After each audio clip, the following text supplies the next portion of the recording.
Dneska si ukážeme instalaci ventilátoru Maxvent Deluxe. Instalace bude probíhat do tohohle tranzit. Jdeme se podívat, co máme v balení.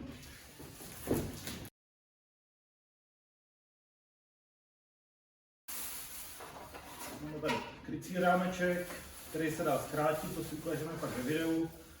Řeší se to podle ploušťky střechy. Naštěstí už to nedávají tak velký jako dřív, takže není potřeba ve většině případů zkracovat. Tady je montážní rámeček na střechu. Je to primárně dělaný pro rovné střechy na karavany. To, že se to montuje na dodávky, to je takový nový trend. Martin Šaba prodává rámečky montážní na různé typy aut. Není to úplně špatná věc, my ty rámečky nepoužíváme ve většině případů. Tmelíme to lepidlem, tu mezeru mezi tím. Jak se zmiňuje ve všech videích, nesmí se to dotahovat. Takže dávat si pozor na ten přítah toho Maxvenu, nebo vám to poplaská. Maxven si vždycky pokládejte tímto stylem. Je to z toho důvodu, že tady máte takovou plynovou vložku, takže si to nepoškrábete. A zůstane vám to krásně čistý. Součástí toho balení máme ještě takovou pěknou krabičku, kde je víceméně ovladač, šroubky a návod použití. Možná je tam i návod na instalaci, ale to si myslím úplně teďka.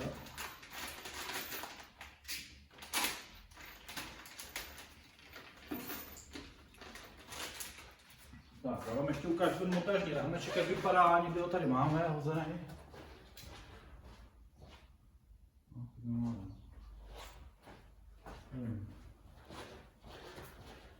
Tady máme ovladač, součástí balení jsou baterky, šroubek. Jo, je dobrý to vždycky zkoušet, jestli to funguje.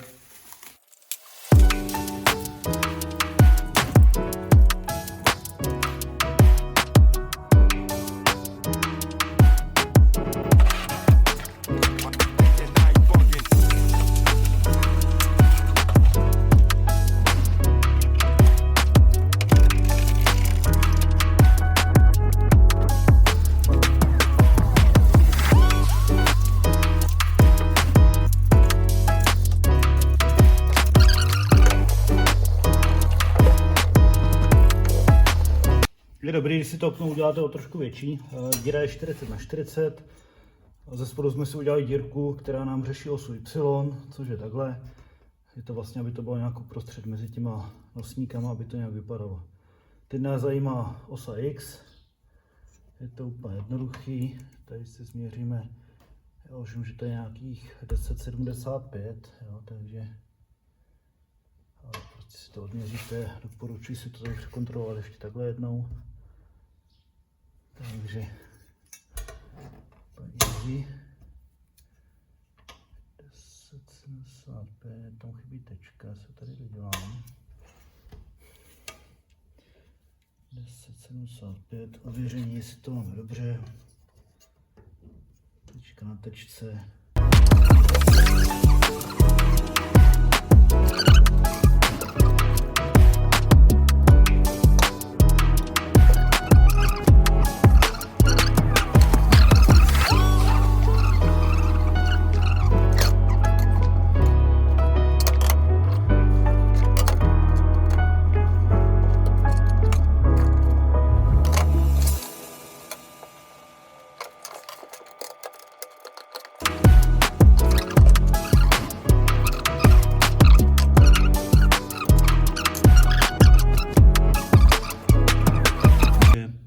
Tak jdeme na to, vezmeme flexu a celý to teďka vyřízneme. Tak, pozor na to, flexu nikdy ne, je to z toho důvodu, dělá žhavý špony, zapeče se vám to do střechy, udělá vám to jemný prach a ta střecha vám zhrezne. Na střeše i na baráku, na všem je zakázaný používat flexu. Jo? Takže na to si dávejte pozor, dělá se to přímočárkou anebo nůžkama na plech.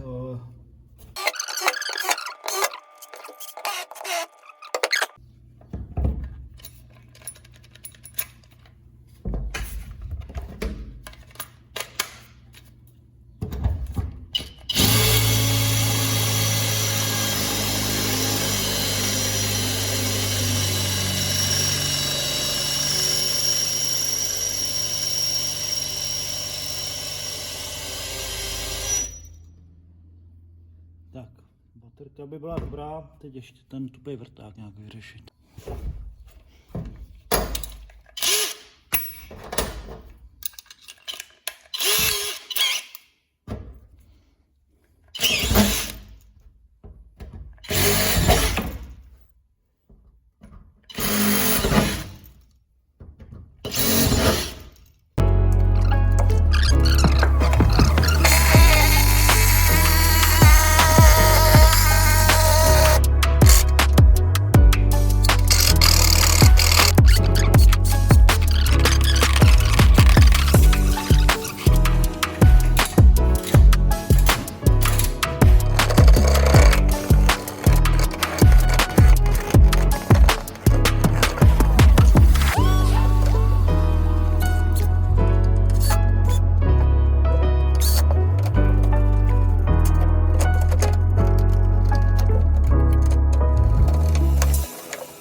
Vám to udělá krásný přechod, nemáte zasranou střechu, tady to je 9, jak se to leskne, to je ten kraj, z dálky to nejde skoro poznat, kde to je.